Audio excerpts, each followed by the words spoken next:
Olá pessoal, boa tarde, tudo bem?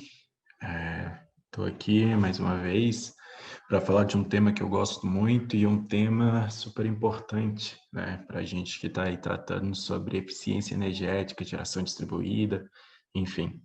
Esse tema é medição e verificação, que é como quantificar de fato, como medir a economia, né? Medir não, porque não tem como você medir algo que não ocorreu, né? Então, como quantificar a economia recorrente à sua ação de eficiência energética ou à sua geração, né, de energia ali através da geração distribuída? É um tema que eu gosto muito, que eu venho trabalhando aí com a Mitseed em alguns projetos e espero passar um pouquinho aí do que eu já aprendi, do que eu sei para vocês. Hoje vai ser uma aula mais expositiva e a gente tem um encontro na quarta-feira, onde eu espero apresentar ali alguns exemplos, a gente trabalhar bastante essa temática com vocês, tá bom?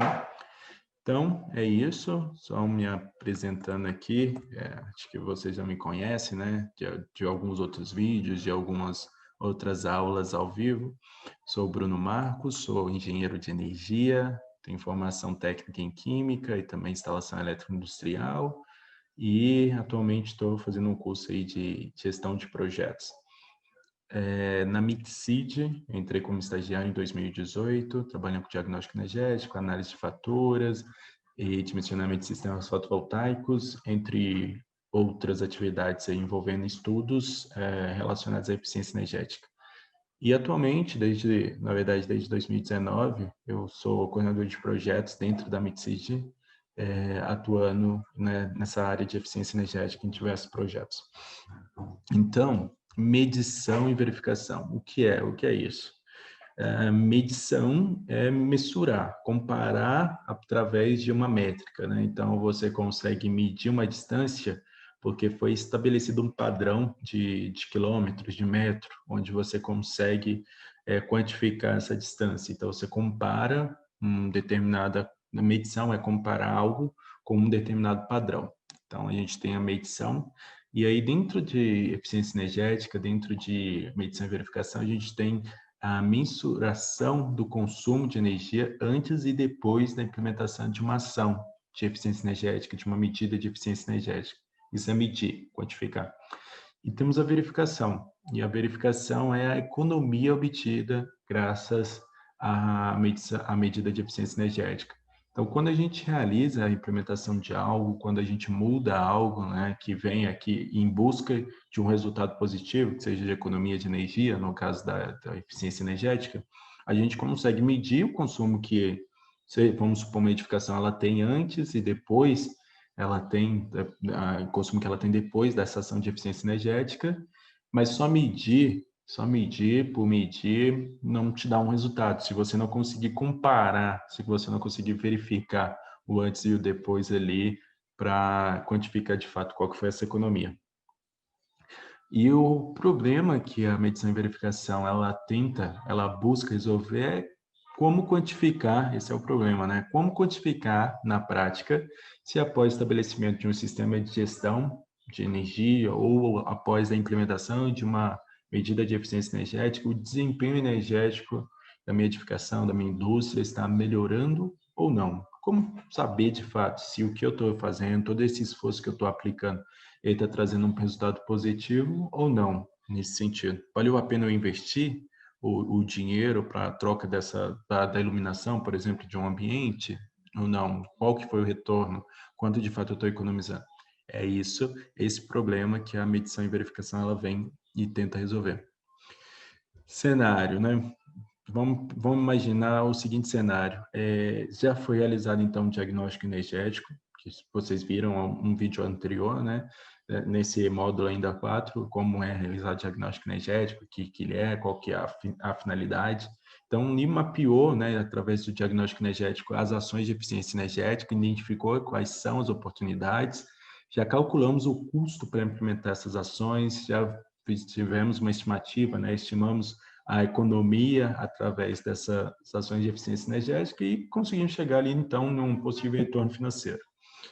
Já sabemos também quais são as medidas de eficiência energética que a gente deseja, de fato, implementar. Quais delas? Entre 20 medidas, escolhemos ali entre 20 medidas, escolhemos ali 3 medidas de eficiência energéticas e de eficiência energética já elaboramos um cronograma, né, um plano de ação para implementar essas medidas.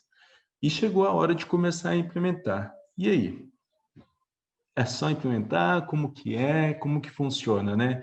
Como vamos saber se conseguimos de fato uma redução no consumo? Como vamos saber de quanto foi essa redução? O quanto que a gente conseguiu reduzir nesse consumo de energia? Esse é o ponto-chave.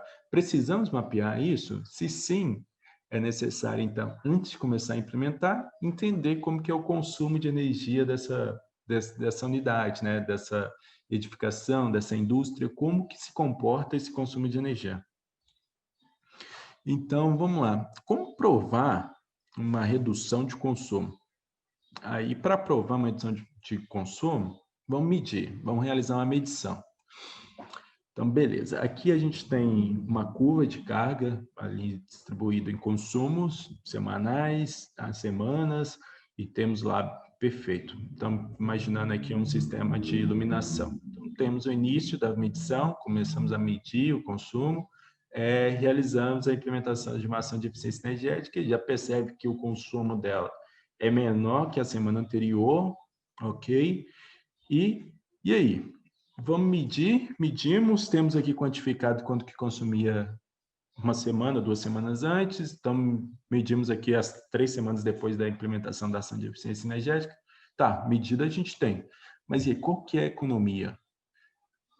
Precisamos comparar com algo, né, como eu mencionei. Comparar com o quê? A gente pode comparar, então, com o consumo do mês passado, do último mês. Então, a gente implementou a medida esse mês, a tendência é reduzir o consumo. E se eu comparar com o consumo do ano passado, muito provavelmente eu vou ver uma redução ali do consumo. É suficiente eu comparar com o mês passado? Eu posso comparar com o mesmo período do ano passado, porque se vamos supor, iluminação, tudo bem, é um pouco mais simples, né? Mas se dentro desse mês que eu tô, é um mês que tem um número maior de feriados, ou teve um recesso, ou o início do Covid, onde que a iluminação foi menos utilizada, então o tempo de utilização reduziu. Eu já não consigo comparar ali com o último mês, porque já tem um gap, uma diferença muito grande entre eles.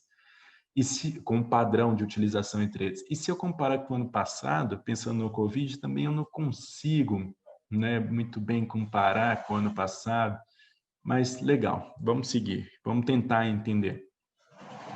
Então, como saber o que teria acontecido se a medida de eficiência energética ela não tivesse sido implementada? E como medir o consumo que não ocorreu? Essa é a grande questão, porque o que a gente está querendo mapear aqui é a economia de energia, mas a economia de energia é algo que não ocorreu, é um consumo que não ocorreu, que não foi possível se medir. E o que busca saber na medição e verificação é justamente isso. Se eu não tivesse implementado aquela ação de eficiência energética, qual seria o consumo?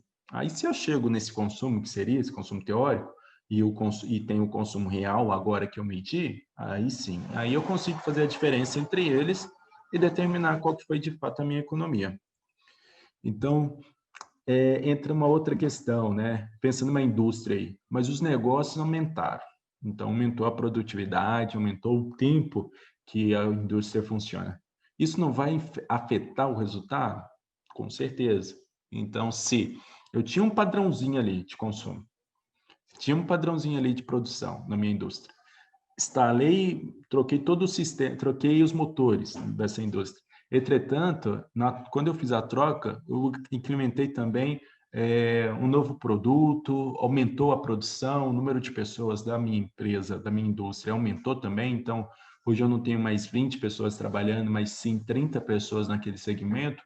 Como eu somar tudo isso, juntar todas essas informações ali divergentes, entender qual seria o consumo se eu não tivesse trocado o motor e quantificar agora, subtrair do consumo real que eu tive para saber, né, qual que foi de fato a economia. Esse é o desafio. Então, percebe que não é fácil você de fato quantificar o que economizou. Então, existe, né, toda uma metodologia para isso, para de fato quantificar a economia, e é isso que a gente vai ver aqui nos próximos slides. Então, temos aqui um período de medição. Então, ó, temos uma linha, um consumo da linha de base, né, que a gente chama de linha de base, é o consumo antes da aplicação, né, da implementação da ação de eficiência energética. Então, temos aqui os meses, podemos determinado tempo, né, vamos supor que sejam meses. Então, temos o consumo mensal aqui, e aqui a gente tem a implementação da nossa ação de eficiência energética. Perfeito. E aqui a gente tem uma redução significativa no consumo, se a gente comparar como um todo, né? E o consumo aqui, a medição da energia medida no período de determinação da economia, que é o período logo após a implementação da ação de eficiência energética. A gente consegue comparar aqui, então, realizou a implementação, reduziu o consumo. Nessa redução, a gente pode comparar, vamos supor aqui, o último mês. Vamos fazer essa análise. Então, no último mês, a gente tinha o consumo aqui em cima. Nesse mês agora, após a implementação da ação de eficiência energética, a gente tem essa diferença, né, esse gap. Então, essa é a economia desse mês. Então, a gente já teve economia, conseguiu quantificar ali quanto que ele reduziu.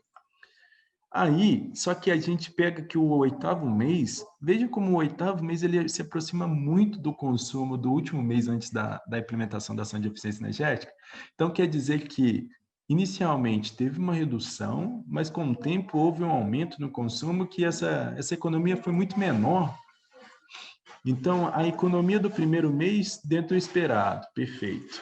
Então, a gente está dentro do esperado, correu tudo bem. A economia do oitavo mês diminuiu muito. Por quê? O que aconteceu que fez que essa economia diminuísse dessa forma? E aí? O que aconteceu? Então, aqui, vamos tratar da forma certa. Percebam que aqui a gente tem o consumo e está comparando como se o último mês aqui, vamos supor que ele seja dezembro, como se dezembro fosse a referência. Então, a gente não pode considerar o último mês como o período, como o consumo que teria se a ação de eficiência energética não tivesse sido implementada, porque percebam que existe uma sazonalidade no consumo. Então, o certo mesmo é a gente fazer isso aqui, ó. Essa linha aqui, ela representa o fantasma do consumo. A gente chama fantasma da linha de base. Por que fantasma? Porque ela não existe. Ela não quer dizer, a linha existe, né? A gente traçou ela aqui, mas é um consumo que ela está representando aqui que não existe. Por quê? Porque a gente implementou uma ação de eficiência energética que fez esse consumo vir aqui para baixo. Entretanto, a gente, com a linha de base, a gente já tinha estabelecido equações, já tinha entendido o comportamento do consumo, a ponto de determinar qual seria o consumo em relação, né, qual que é a correlação entre o consumo de energia e a produção da minha fábrica.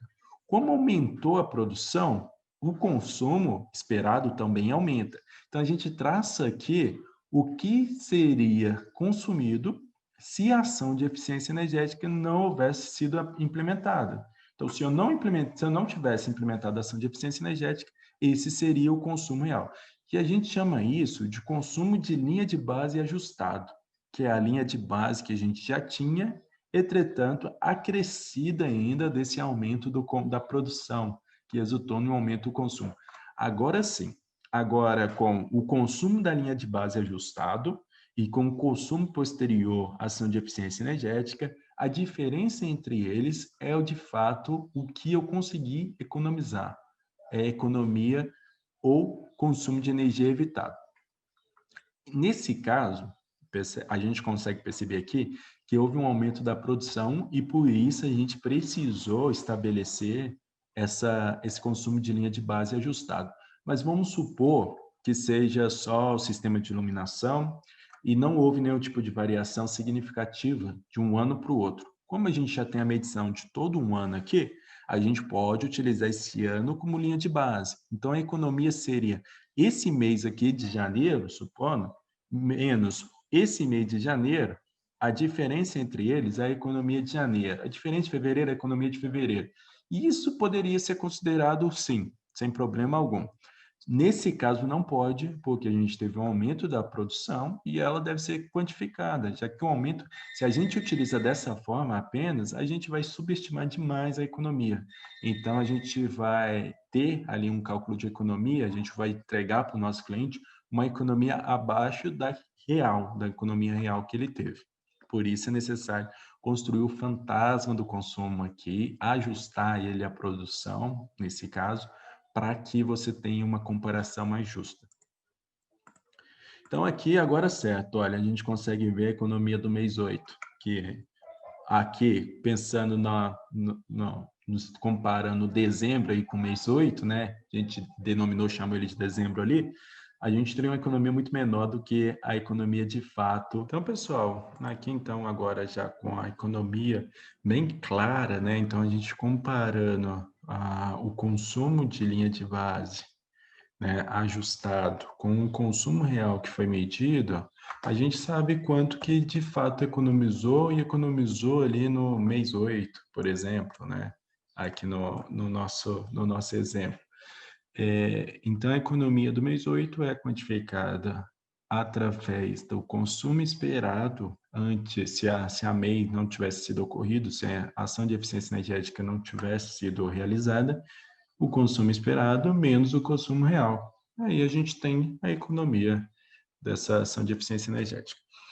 Quem regulamenta, quem diz as diretrizes, estabelece todas as normas para a correta medição e verificação, é esse cara aí, o Protocolo Internacional de Medição e Verificação de Performance.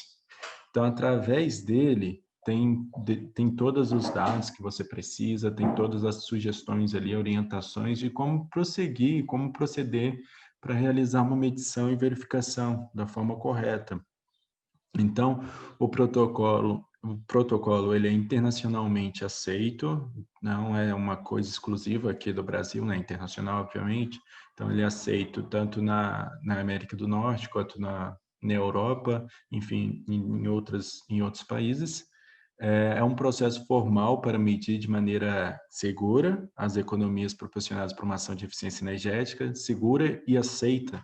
Então, quando você diz, né, estabelece que foi uma medição através do Protocolo Internacional de Medição, você estabelece ali as regras impostas por ele, e qualquer outro profissional que realizar a medição vai chegar a um resultado muito próximo do seu, o que é excelente. Então, não resta dúvida de que você fez a coisa certa, né? Que você utilizou o cálculo certo, que escolheu as variáveis certas ali. E ele é importante para valorar também a economia obtida em contratos de performance. Contratos de performance são contratos onde a empresa de eficiência energética, principalmente as ESCOs, elas recebem uma parcela, parte daquilo que a empresa, uma edificação, conseguiu economizar.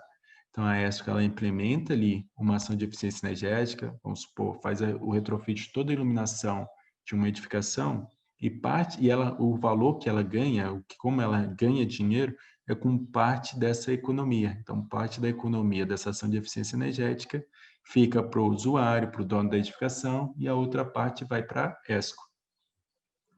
É um acompanhamento e gestão energética para os gerentes de operação. Então, a prática de medição e verificação, ela dá essas diretrizes, ela consegue, se a gente traz, né, se a gente segue a política do Protocolo Internacional de Medição e Verificação, é como eu mencionei lá em cima, fica muito fácil de ser replicado, fica muito fácil de alguém com conhecimento mínimo a respeito consiga ali acompanhar tudo que está sendo executado e, de fato, verificar a viabilidade, né, a veracidade das informações e do resultado que você trouxe.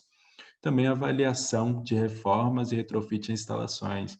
Então, a parte mais importante, pelo menos para a gente aqui, é quantificar a economia de uma ação de eficiência energética, né? Então, se de fato eu realizei ali uma aplicação de algo, eu consigo transformar essa economia, que não pode ser medida, em um valor. E o protocolo internacional de medição e verificação, ele estabelece 4 formas diferentes, né? 4 opções. Então, a gente tem a opção A, que é que eu vou migrar eu aqui para baixo, na verdade.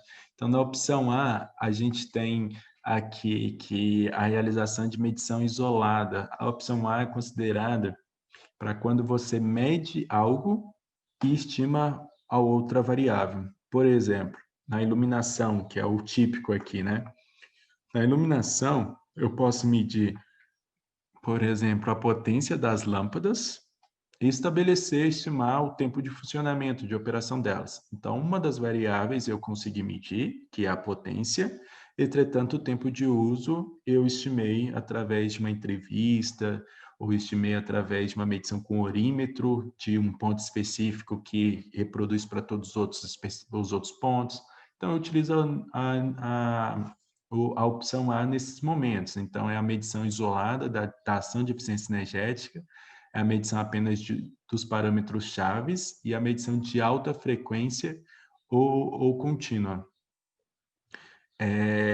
Como é calculada a economia? Os cálculos de engenharia da linha de base e verificação e ajuste de rotina. Então, a gente faz ali uma avaliação da linha de base, né? Então, a gente estabelece, por exemplo, vamos voltar no caso da iluminação, porque eu acho que a iluminação é o melhor caminho aqui para pensar na opção A.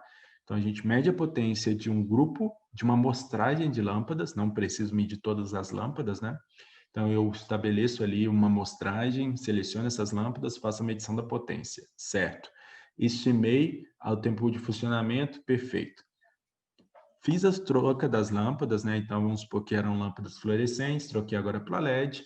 Faço a mesma coisa, faço a medição da amostragem, da potência dessas lâmpadas e utilizo o perfil horário que já foi estimado e daí eu consigo saber a diferença entre consumo antes e depois da ação de eficiência energética. Então, se você só precisa de um parâmetro, se é só potência, por exemplo, você pode utilizar a opção A sem nenhum tipo de problema. A opção B, ela mede todos os parâmetros e é uma medição isolada, né? Então, você consegue separar ali a sua ação de eficiência energética. Pensando na iluminação, essa seria, por exemplo, colocar um medidor de energia no quadro geral daquela edificação, dentro do disjuntor que é responsável ali para o circuito de iluminação. Então, se eu tenho um disjuntor exclusivo para iluminação, eu meço, coloco o medidor de energia ali para medir, acompanhar o consumo antes da ação de eficiência energética por uma semana, por exemplo.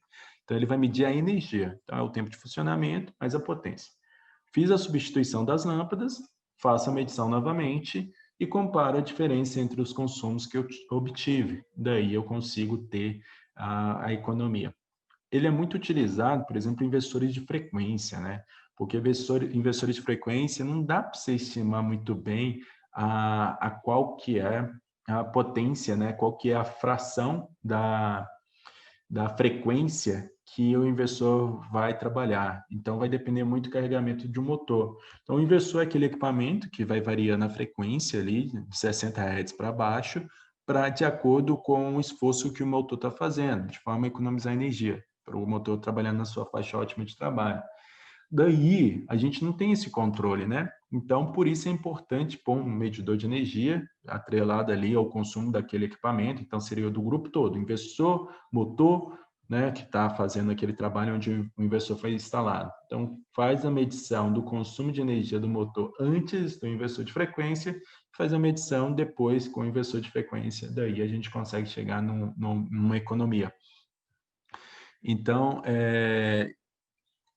as medições, a medição para linha de base e verificação, então tem que fazer medição nos dois, né, como eu mencionei, e há os ajustes de rotina também, caso necessário. Por exemplo, se o carregamento da medição, né, o carregamento do motor for maior no período de determinação da economia, então depois que você já instalou um inversor de frequência, é importante você colocar essa variável, estabelecer essa variável também na linha de base, porque você precisa comparar momentos que sejam muito parecidos, né? A opção C é uma opção, percebe-se que a opção B já se mostra de forma geral um pouco mais cara que a opção A, já que você vai ter que ter um medidor instalado de forma isolada naquele circuito, naquele sistema, por um período, né? E a opção C, ela é excelente também, é uma opção muito boa e barata, porque ela é uma medição do consumo de toda a instalação. Então, se eu fiz um retrofit da iluminação de uma edificação e eu quero quantificar a economia, mas eu não preciso quantificar exatamente o valor exato dessa economia, e se a economia projetada que eu tenho for maior que 10% do consumo da edificação, eu posso utilizar o método C, né, a opção C. Então, eu ou utilizo o medidor da concessionária ou instalo um medidor de energia em paralelo com o da concessionária e consigo ali, através dele, fazer um monitoramento do consumo de energia. A recomendação ali, o típico é para programa geral de gestão de energia, onde você tem várias ações de eficiência energéticas pequenas, de pequeno resultado, mas que no total dá um montante bem significativo. Para essa, é necessário fazer, né, uma análise dos dados medidores, então, os medidores de energia da concessionária, ou seu que você instalou em paralelo, e também é importante ter esse ajuste de rotina. Por exemplo, se a gente está fazendo pela opção C de uma edificação, né, e que tem um sistema de climatização, a gente sabe que o sistema de climatização normalmente é o item que mais consome energia numa edificação. Vamos supor que essa do nosso exemplo é 60% do consumo com o sistema de climatização. Daí, como que esse sistema, como que a temperatura externa influencia muito no consumo do sistema de climatização, é necessário que você estabeleça uma linha de base, mas que ela seja ajustada através da temperatura, que a temperatura seja considerada para quando você for realizar a determinação da economia, para não ter nenhum erro. E temos também a simulação calibrada, que é através de software específico, a gente consegue ali realizar uma simulação, subir essa edificação para um software, desenhar ela tudo ali, colocar todos os equipamentos que estão ali consumindo energia e verificar qual que é a performance, como que é o consumo de energia daquela edificação. Então, a gente fez esse desenho da edificação, coloquei todos os equipamentos e coloquei no software. E vi qual que foi o consumo final ali da edificação. Eu preciso calibrar essa simulação. Então, vejo o consumo final, olho no medidor de energia da edificação para ver se faz sentido, se o consumo está maior, menor, e vou ajustando a minha simulação até os valores ficarem bem próximos. O que a simulação diz que vai ser o consumo da edificação e a edificação de fato consumir. Daí eu tenho uma simulação calibrada, tenho um modelo que representa muito bem minha edificação. Daí eu posso fazer, por exemplo, o retrofit da iluminação de todo o prédio somente na simulação calibrada e verificar qual que seria a economia. É uma possibilidade. Ou em casos onde eu já fiz o retrofit de todo o sistema, por exemplo, de climatização, iluminação da edificação, mas eu não fiz a linha de base, eu não medi antes. Então, eu não sei quanto que ela consumia antes, eu sei quanto que ela consome agora. Aí eu faço uma simulação calibrada e substituo esses equipamentos novos que estão ali na simulação para os equipamentos antigos que foram trocados. Daí eu vou saber quanto que a edificação estaria consumindo, qual seria o consumo dela se não houvesse as ações de eficiência energética. Então, essa diferença é quanto, de fato, aquela edificação economizou.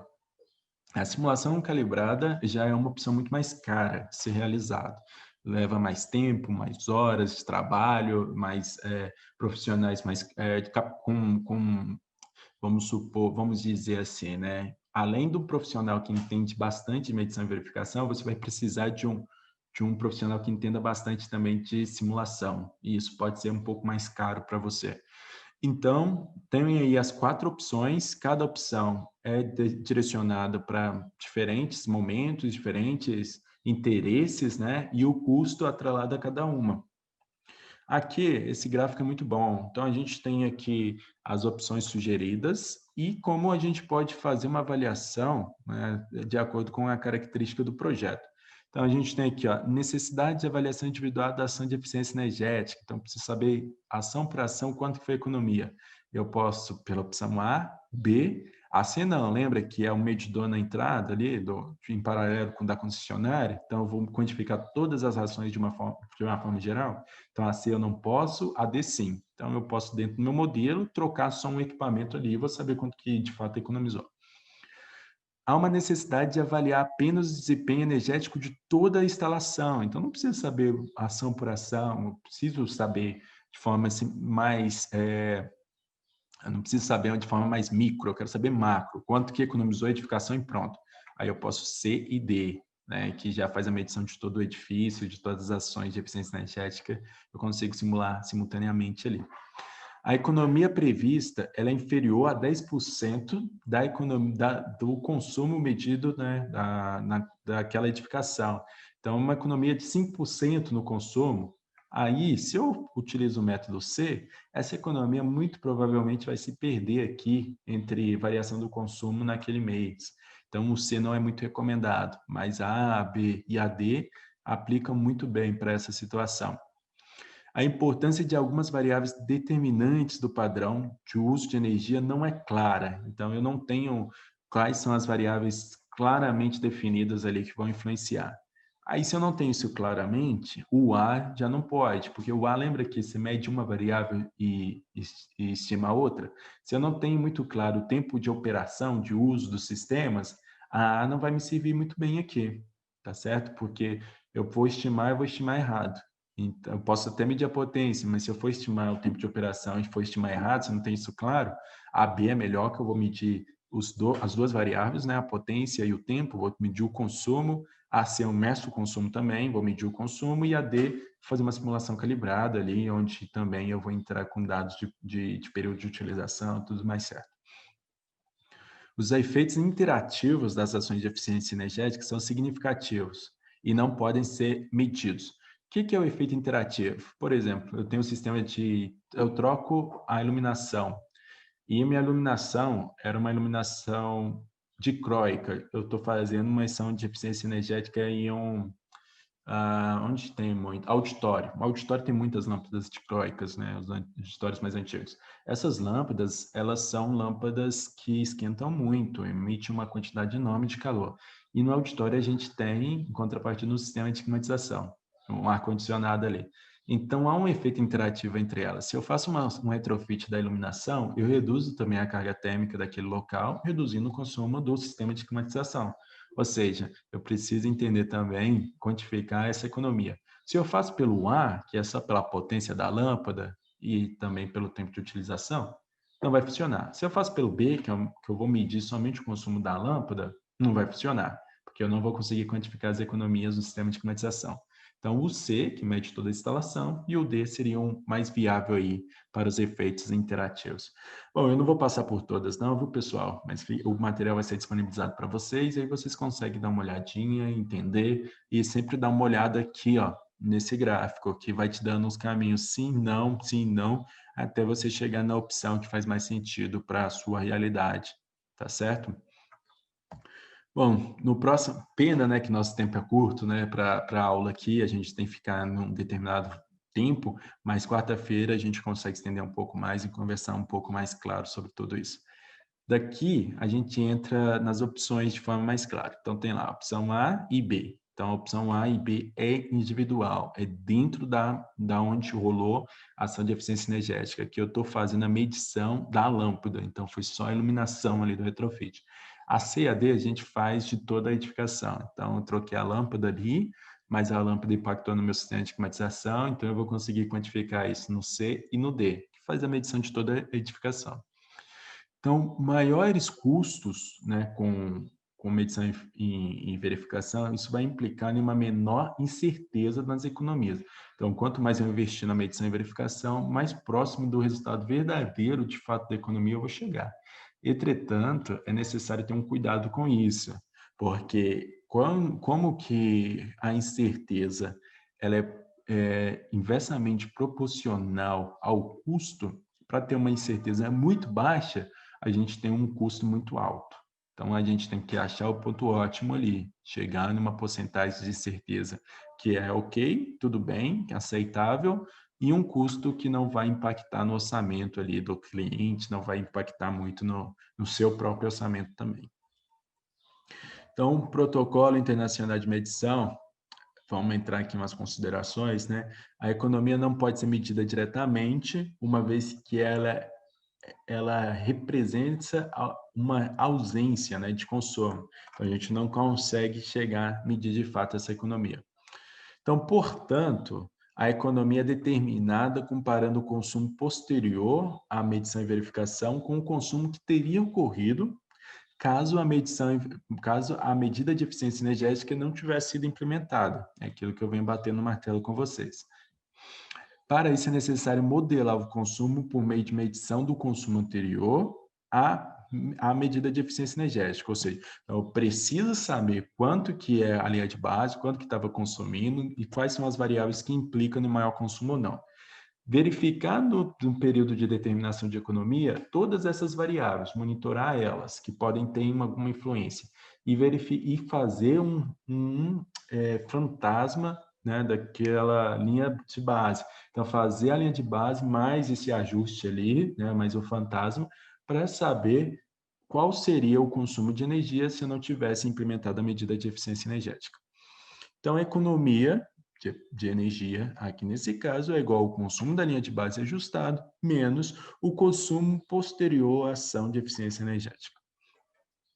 A elaboração da linha de base. Então, a elaboração, para se ter uma linha de base, é necessário considerar as variáveis que vão influenciar no consumo energético.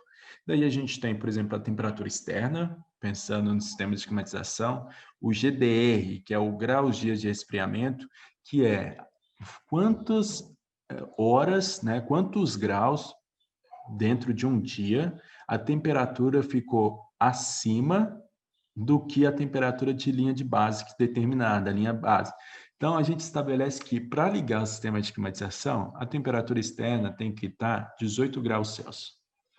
Então, todas as horas, a gente pega um dia, o histórico de temperatura daquele dia, 24 horas, e faz uma comparação da temperatura que foi com a temperatura de linha de base a diferença entre elas, se for uma diferença, por exemplo, se a temperatura de fato externa foi maior do que a temperatura de linha de base, é a quantidade de graus hora de resfriamento. Então, dentro daquela hora, vamos supor, com valores, para ficar mais fácil, eu tenho uma temperatura externa de 20 graus, a minha temperatura de linha de base é 18, então quer dizer que resultou em 2 graus horas de resfriamento. Então, eu tive 2 graus a mais, dentro de uma hora, que eu precisei compensar com o sistema de climatização na minha edificação. Então, a soma desses graus horas em 24 horas, em um dia, é os graus dias de resfriamento. Então, é bem simples essa conta. Se ficou alguma dúvida, manda no Telegram, que a gente grava um áudio ali, pessoal, respondendo a dúvida, ou manda ali a dúvida também, que a gente fala mais sobre o graus dias de resfriamento ali na aula de quarta-feira.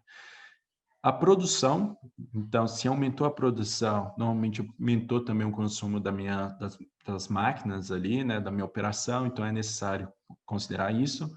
Na edificação, por exemplo, a população aumentou, o número de indivíduos, e isso deve ser considerado, se isso afeta bastante o consumo.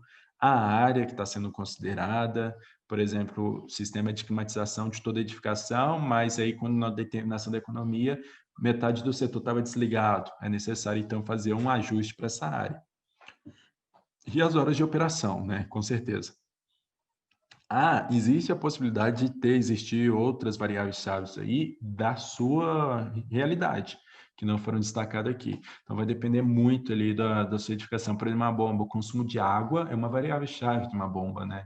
Então, a bomba, o consumo de água afetou o maior tempo de operação da bomba. Então, talvez o consumo de água seja a melhor variável-chave para você fazer essa avaliação do que as horas de operação, já que você não vai ter essas horas de operação tão claras, mas o consumo de água você consegue medir bem.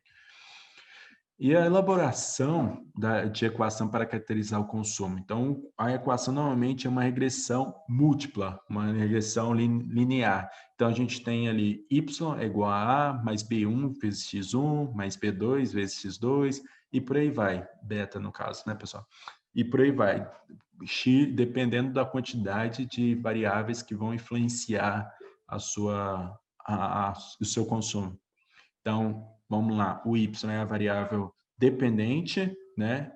O A é a constante que vai ser aplicada ali, o beta ali é o coeficiente da regressão e o x é a variável explicativa, né? Que potencialmente vai afetar o consumo. Então, essa variável seria a produção, a população, GDR, temperatura, por aí vai. E o período da determinação das economias é o consumo de linha de base ajustado. Então, se tem um consumo de linha de base que já foi determinado, foi medido bonitinho, aplicou, verificou como ele se comporta através dessa regressão, achou uma curva, uma equação, altera essas variáveis ali que vão afetar dentro dessa regressão, dessa equação, que você vai ter o consumo de esperado, o consumo de linha de base ajustado para aquela edificação ali, para aquele consumo. Para aquela edificação naquele período, não para aquele consumo. Então, potenciais da medição e verificação primeiro, é avaliar a economia de energia, a continuidade das economias. Então, é você quantificar de fato qual foi a economia da sua ação de eficiência energética, que é um ponto muito importante. Reduzir incertezas em medições para níveis razoáveis. Então, a gente não tinha, se a gente compara o mês antes da implementação da ação de eficiência energética com os meses próximos, a gente viu que gera um erro, né? O caso lá que a gente foi acompanhando passo por passo, mês por mês. Ajuda, então ela busca ajudar a monitorar o desempenho de equipamentos, verificar se o equipamento está consumindo bem, se houve um aumento do consumo dele, mesmo que as variáveis são as mesmas, né? Identificação de potenciais de eficiência energética, então, através da medição e verificação, é possível você perceber alguma ação que pode ser realizada, o tempo de operação de algum equipamento que pode ser reduzido, ou a substituição por um equipamento mais com uma potência menor, a instalação de um variador de frequência, por aí vai. Há uma melhora também na operação e manutenção, cuidado com a operação e manutenção, permite a realização de contratos de desempenhos, que é aquele que eu mencionei para vocês, né, os contratos de performance, onde a ESCO ganha um valor a partir da economia que a edificação teve, a indústria teve, e obrigatório em programas por exemplo, no programa de eficiência energética da ANEEL, que é o PEE. Então, nesse programa é necessário ter ali um vínculo com um profissional, CMVP, né? Esse é o nome dado para um certificado em medição e verificação um profissional certificado em medição e verificação de performance. Então, é necessário, dentro do programa PE, é necessário quantificar as economias. É necessário também identificar responsáveis para já indo para o resumo dos processos de medição e verificação. Então, o primeiro passo é identificar os responsáveis ali para fazer a medição, para fazer o controle, para fazer os ajustes, né, necessários, cálculos necessários. É necessário desenvolver um plano de medição e verificação, então determinar como que isso vai ocorrer, ter isso claro, as variáveis já definidas, tudo escrito e acordado entre as partes. Definir a linha de base de consumo, fazer a medição do consumo antes da ação de eficiência energética, realizar a instalação das medidas de eficiência energética, o seu comissionamento, fazer uma verificação pós-instalação, ver se está tudo certo, realizar as medições, né, nessa verificação, e de fato medir o consumo de energia agora com os equipamentos novos, finalizar o relatório de medição e verificação e pode ocorrer as atividades periódicas da medição e verificação, né, alguns ajustes, quando eu tenho uma medição e verificação por um prazo maior. Então, é isso. Vale ressaltar aqui também, pessoal, só finalizando, que a medição e verificação ela deve ser acordada entre as partes. No caso do Programa de Eficiência Energética, PE, que pede uma medição e verificação, lá ele já traz umas diretrizes. Mas você pode, fora desse programa, é claro, você pode, junto com o seu cliente, estabelecer critérios mínimos de aceitividade. O que vocês aceitam, quais são os critérios, quais são as premissas que serão adotadas, porque o custo ele vai depender muito dessas premissas, dessas restrições, dessas condições, tá certo? Então, pessoal, só regrinhas gerais, não há regra de relação ao custo e qual que deve ser o custo e o grau de incerteza. Perdão, faltou um pedaço aqui no meu slide. Então, não há regra, o que deve ser feito é o bom senso. Então, depende de cada cliente, depende de cada realidade. Não vale, por exemplo, se você substituir 10 lâmpadas de uma edificação, talvez não valha a pena a economia não paga a medição e verificação, né, de um profissional, de ir lá, medir antes, medir depois, talvez a economia demore muito para pagar o custo da medição e verificação. Mas em um projeto que teve a substituição de 5.000 lâmpadas, com certeza, nesse projeto é muito interessante, muito recomendada a realização de uma medição e verificação para quantificar ao certo qual que foi a economia. O custo normalmente tem que ser menor que 10% das economias anuais esperadas, para não onerar muito as ações de eficiência energética com a medição e verificação.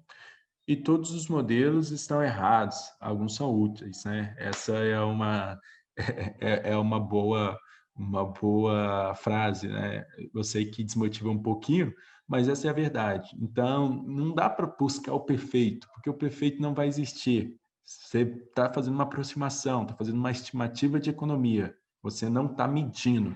Nesse caso, por exemplo, dentro de uma medição e verificação, às vezes, para um exemplo das 5.000 lâmpadas aí de uma edificação, aí você faz uma amostragem e chega no valor de 93 lâmpadas que são necessárias medir.